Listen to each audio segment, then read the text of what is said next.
ഒരു ബിസിനസ്സിൽ ആരെല്ലാം പാർട്ടായിരിക്കുന്നവർ? Investors, customers, employees. ആരാണ് പിന്നെ ആരാണ്? കേട്ടില്ല. ഞാൻ മൂന്നായിട്ട് ഇത് കാറ്റഗറൈസ് ചെയ്യട്ടെ. മൂന്നായിട്ട് കാറ്റഗറൈസ് ചെയ്യുകയാണെങ്കിൽ നോക്കാം. ഒന്ന്, നിങ്ങൾ പറഞ്ഞത് കറക്റ്റാ.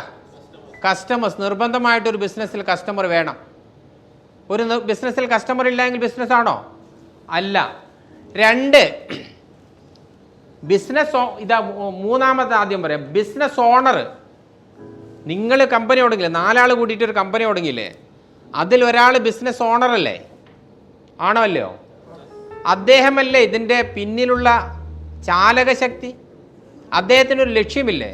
എന്താ ലക്ഷ്യം? നേരത്തെ നിങ്ങൾ പറഞ്ഞതിന് പ്രോഫിറ്റ് വേണമെന്ന് കൂട്ടാം. അങ്ങനെ ആകുമ്പോഴേ രണ്ടാമത്തെ പാർട്ടർ ബിസിനസ് ഓണർ. കസ്റ്റമറും ബിസിനസ് ഓണറും മാത്രം ഉണ്ടായിക്കഴിഞ്ഞാൽ ബിസിനസ് വിജയിക്കുമോ? ഇല്ലല്ലോ. എല്ലാ കാര്യത്തിനും ഞാൻ തന്നെ പോയി കഴിഞ്ഞാൽ ബിസിനസ് വിജയിക്കുമോ? എൻ്റെ കൂടെ ആളുകൾ വേണ്ടേ? എൻ്റെ കൂടെയുള്ള ആളുകളാണ് ടീം മെമ്പേഴ്സ്. ഒരു ബിസിനസ്സിൻ്റെ നിർബന്ധമായിട്ടും വേണ്ട 3 ആളുകൾ എന്ന് പറയുന്നത് ഈ കാറ്റഗറിയാണ്. ഇതിൽ ആര് ജയിക്കണം? നോക്കാം. ഇതില് ഒന്നാമത്തെ പാർട്ട് കസ്റ്റമർ വിജയിക്കുന്നു. അവർക്ക് വേണ്ട പ്രോഡക്റ്റോ സർവീസോ കൃത്യമായിട്ട് കിട്ടുന്നു, ഏറ്റവും റീസണബിൾ ആയ പ്രൈസിൽ കിട്ടുന്നു, വേണ്ട സമയത്ത് കിട്ടുന്നു. കസ്റ്റമർ എല്ലാ തരത്തിലും വിജയിച്ചിരിക്കുന്നു. വണ്ടർഫുൾ.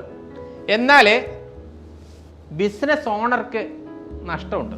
ബിസിനസ് ഓണർക്ക് ഫൈനാൻഷ്യലായിട്ടുള്ള ബെനിഫിറ്റ് ഇല്ല, ബ്രാൻഡിൻ്റെ ബെനിഫിറ്റ് ഇല്ല, രാത്രി കിടക്കാൻ നേരത്ത് ഉറക്കം കിട്ടുന്നില്ല, രാവിലെ ഇതെങ്ങനെ കട തുറക്കും, എങ്ങനെ കസ്റ്റമറെ പറ്റി ചിന്തിക്കും. അവിടെ ബിസിനസ് ഓണർ പരാജയപ്പെട്ടു. ശമ്പളം കൃത്യമായിട്ട് ഇവർക്ക് കൊടുക്കുന്നുണ്ട്. ആർക്ക്? ടീം മെമ്പേഴ്സിനുള്ള കൃത്യ ശമ്പളം കിട്ടുന്നുണ്ട്. അദ്ദേഹത്തിന് മനസ്സമാധാനമില്ലെങ്കിൽ ആ ബിസിനസ് വിജയിച്ചതാണോ? അല്ലല്ലോ. അത് യഥാർത്ഥത്തിൽ അദ്ദേഹം ചെയ്യുന്നത് ചാരിറ്റിയാണ്. കുറേ ആൾക്കാർക്ക് ജോലി കൊടുക്കുന്നു, കസ്റ്റമറിന് പ്രോഡക്റ്റ് കൊടുക്കുന്നു, അദ്ദേഹത്തിൻ്റെ ഒരു ബെനിഫിറ്റും ഇല്ല. ചാരിറ്റി അധികകാലമൊന്നും ചെയ്യാൻ പറ്റൂല, ആർക്കും ചെയ്യാൻ പറ്റൂല. അപ്പോഴേ ബിസിനസ് ഓണർ പരാജയപ്പെടുകയാണെങ്കിൽ ബിസിനസ് പരാജയപ്പെട്ടു എന്ന് പറയാം. ഇനി കസ്റ്റമറും ജയിച്ചു, ബിസിനസ് ഓണറും ജയിച്ചു. ഓണർക്ക് നല്ല കാറുണ്ട്, നല്ല പ്രോഫിറ്റ് ഉണ്ട്, കസ്റ്റമറിന് എല്ലാ പ്രോഡക്റ്റും കിട്ടുന്നുണ്ട്, ടീം മെമ്പേഴ്സിന് മാസാമാസം ശമ്പളം കൃത്യമായിട്ട് കൊടുക്കുന്നില്ല. അതെന്താ കേസ്? അത് എക്സ്പ്ലോയിറ്റേഷനാണ്. ആരെ? ചൂഷണം ചെയ്യുന്നു. ജനങ്ങളെ ചൂഷണം ചെയ്ത ബിസിനസ് അധികാലം പോവില്ലല്ലോ.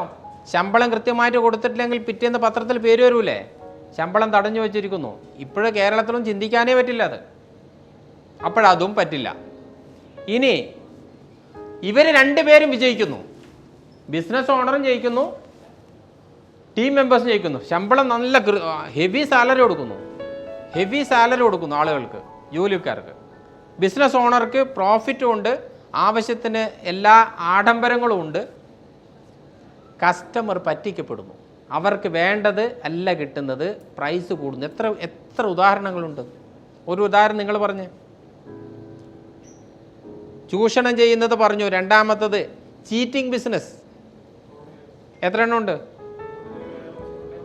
ഓൺലൈനിൽ കാണുന്നത് മുഴുവൻ ചീറ്റിംഗാ അല്ലേ? എത്ര സ്പാം കമ്പനീസ് ഉണ്ട്.